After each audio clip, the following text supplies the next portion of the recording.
Hello guys, welcome to the Dundas Junction Model Railroad. I thought I'd do a little update of what I've accomplished in the last couple of weeks. Of course, last Sunday we went to Smith Falls with a bunch of us, so that was a good time. So what I've done up to date, I have completed my background or backdrop to the point that I'm not going to go any further for a while. But it's done. It's installed, it's all painted. I installed my ledger board that will be dual purpose. It's storage for trains. And eventually I will mount LED strip lighting to underneath this ledge or shelf. So I'm going to turn the camera around and I will give you a tour of the layout. I got a train running to it, trying to work out the kinks into the Wi-Fi controller on my tablet. Just trying to re-educate myself on how that works. So let me turn this around and I'll give you a tour of the layout.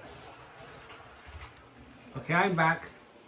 So I'm going to start up in this corner here.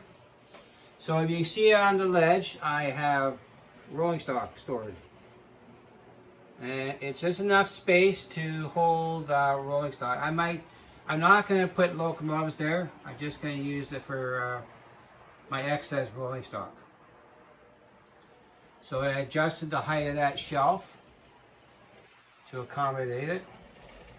And it goes all the way around the room. You get a tour of the layout too. And up to here.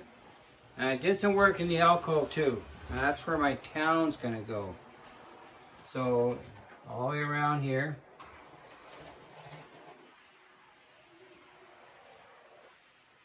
That's just there. I'm not sure we're gonna put that building yet. And all the way over here. So that's all done. It's painted, installed.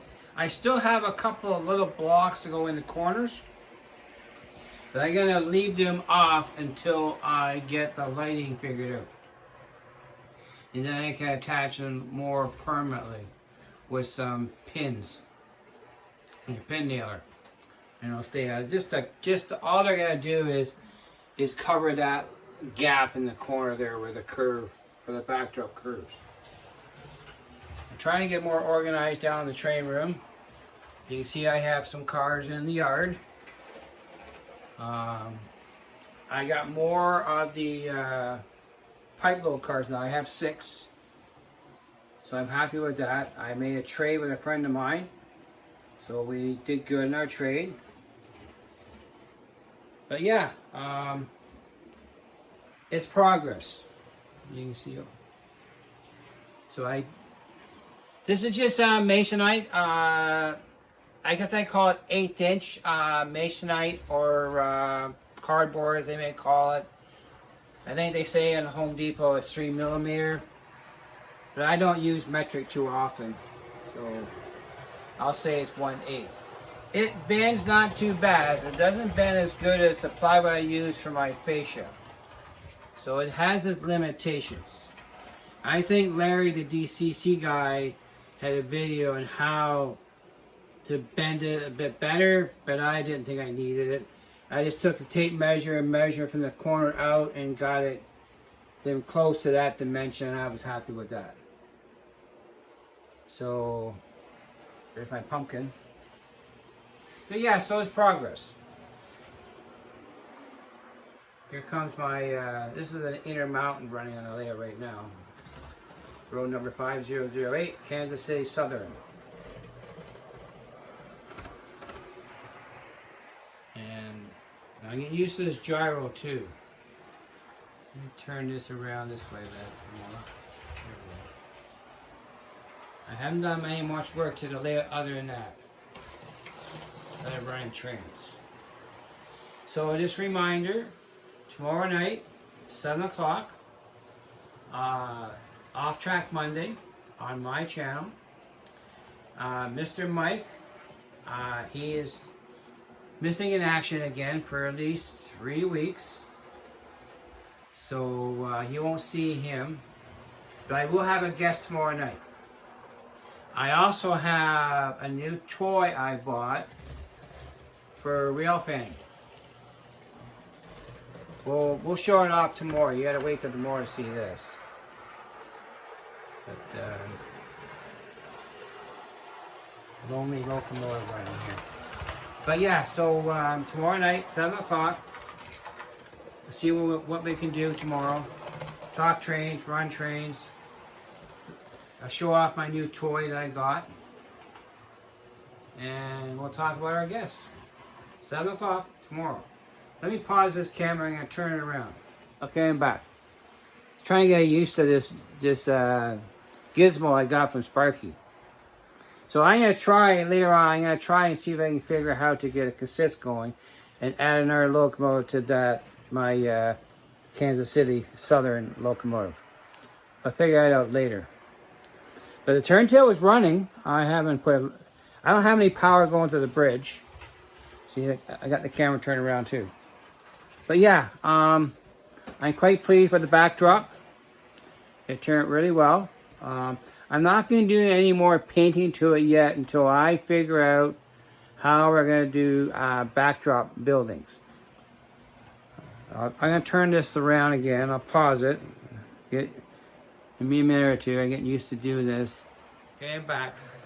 So at the back of the layout there, I have approximately 1 3/4 inch space.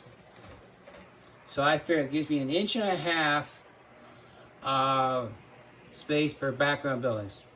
And we'll space them out, do some scenery in between. A combination of 3D printed stuff. Gonna try some ITLA wood kits, and I'm gonna try out some Walters kits too. So I'll mix and match them up, see what works the best. I'm also working on a retaining wall.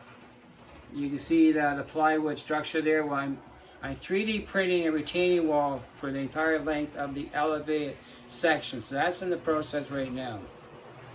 So we should see that installed probably into the November time frame, because Phil's still working on it right now. So we haven't started it yet. And here let's get the camera and not lose it. So yeah, I'm making progress. So hope to see everybody tomorrow night, 7 o'clock, and we'll see what kind of trouble we get into, and you can talk to our guests. See if you can follow this train around the layout here. Using this. Well, I hooked up the TV too, so I can be in the train room. Yeah, it's wandering now. There it goes. It adjusts itself. It found the locomotive. So with the TV on, I can see the chat and be in the layout more running trains. So we'll give that a try tomorrow too. Okay guys, so that's it for now. It's not a big update, but it's progress, and then we'll go from there. So have a good night, guys. I want to thanks for all my subscribers, and thanks for watching. We appreciate it very much. Have a good night, guys. Over and out.